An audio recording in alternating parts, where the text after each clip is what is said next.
Hello বন্ধুরা, কেমন আছো তোমরা সবাই? তো ভিডিওর শুরুতেই বলবো, আমার ভিডিওগুলো ভালো লাগলে অবশ্যই সাবস্ক্রাইব করবা, লাইক কমেন্ট শেয়ার করে পাশে থাকবা। তো আমি কামরাঙ্গা এনেছিলাম ভর্তা বানানোর জন্য। তো এনে রেখে দিয়েছিলাম পাকঘরে। আর ইন্দুর মামারা তো পুরাই আমার হচ্ছে যে একটা কামরাঙ্গা নষ্ট করে দিচ্ছে, যদি অনেকগুলো নিয়ে আসছিলাম মাখা খাওয়ার জন্য। তো আজকে আমি কিভাবে মাখা করলাম এটাই হচ্ছে তোমাদের সাথে শেয়ার করব। তো প্রথমে হচ্ছে যে আমি কামরাঙ্গাগুলোকে ধুয়ে নিলাম। আর বরাবরই আমার হচ্ছে কামরাঙ্গা খেতে খুবই ভালো লাগে। তো কামরাঙ্গাটা ধুয়ে তারপর হচ্ছে যে আমি খোসাগুলো ছাড়িয়ে নিব। আর যেহেতু ইন্দুরে খেয়ে ফেলছে অর্ধেকটা, তাই অর্ধেকটা আমি ফেলে দিব, ওটা পুরো নিব না।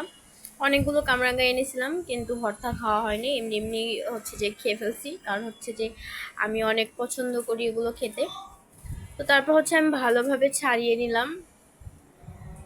তো এই নষ্ট জায়গাটাকে আমি ফেলে দিব, কারণ এটা তো আর খাওয়া যাবে না।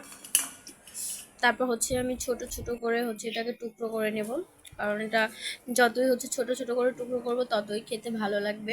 পরে আমি টুকরো করে নিয়েছিলাম। আর হচ্ছে যে যেটা ইন্দুরে খেয়েছি ওটা আমি ফেলে দিয়েছি, কারণ ওটা না খাওয়াই ভালো, এজন্য হচ্ছে অল্প একটু হয়েছে।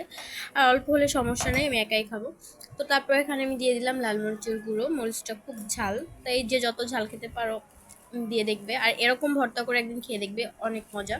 তারপর হচ্ছে দিয়ে দিলাম বিট লবণ আর হচ্ছে যে লবণ দিয়ে আমি ভালোভাবে এটাকে মিশিয়ে নিলাম। খুব ভালোভাবে মিশাবো, কারণ ভালোভাবে মিশালে অনেক ভালো লাগে।